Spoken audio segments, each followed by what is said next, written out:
Mal-mument li t-tnejn filgħaxija ntfew id-dwal fuq il-konferenza tal-Gvern f'Santirmu fejn fiha tħabbar il-pjan ta' riġenerazzjoni ekonomika, spikka l-kliem l-entużjażmu u t-tifħir mill-imsieħba soċjali f'Malta u Għawdex. F'kumment ma' One News il-maġġoranza assoluta tal-imsieħba soċjali sostnew li dan l-aħħar pakkett multimiljunarju ta' miżuri huwa f'waqtu u b'sett ta' miżuri eċċezzjonali.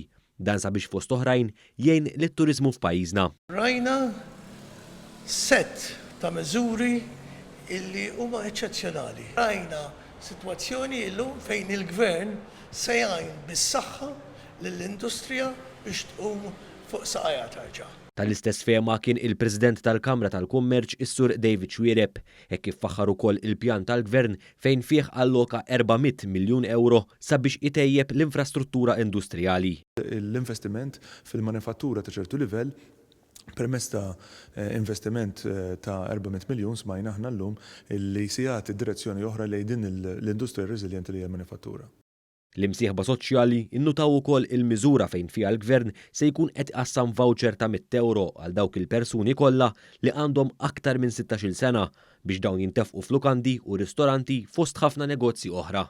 Inċentiv li apprezzajna ħafna kien dal-100 euro voucher biex qed inħeġġu x-xettiċiżmu tal-poplu biex joħorġu wara minn djarhom iżuru l-istabbilimenti tal-catering tagħna, ħalli naturalment nerġgħu ndawru r-rota tan-negozju bħalma konna drajna biha dawn l-aħħar snin. Il-Kamra tan-Negozji Żgħar u Medji faħret l-estensjoni tal-għajnuna fil-ħlas tal-pagi għan-negozji u ħaddiema l-aktar li ntlaqtu mill-pandemija COVID-19. Għandna l-iktar ħaġa li kienet importanti għalina kienet il-wage subsidy. Il-wage subsidy ħatibqa' sa' Settembru. Taf inti l-ħwienet fetħu ma l-ħwienet għadhom kajmani u għadhom in-nies jibżgħu joħorġu dal-affarijiet kollha. U allura dik kienet waħda mill-affarijiet importanti għalina. Is-sodisfazzjon min-naħa tal-imsieħba soċjali Għawċin ma naqasx. Ġew Muscat mill-Assoċjazzjoni Għawċija għat-Turiżmu semma l-miżura ta' 2500 euro f'għajnuna għan-negozji li joperaw b'kirja. Għajnuna li se igawdu minnha mal-20,000 negozju. Qegħdin naraw illi qed tingħata għajnuna sabiex titħallas il-kera.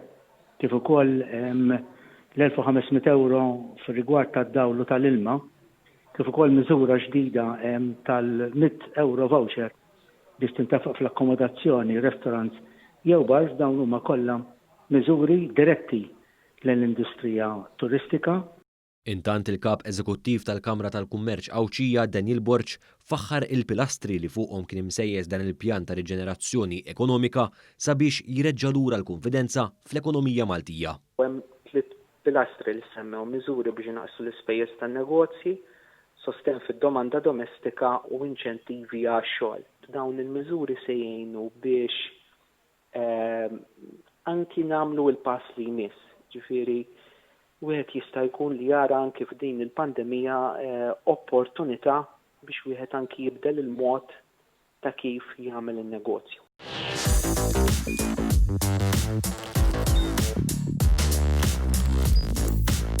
Idħol fuq one.com.mt u hemmhekk tista' tara l-programmi kollha li jxandru fuq One permezz ta' One Play.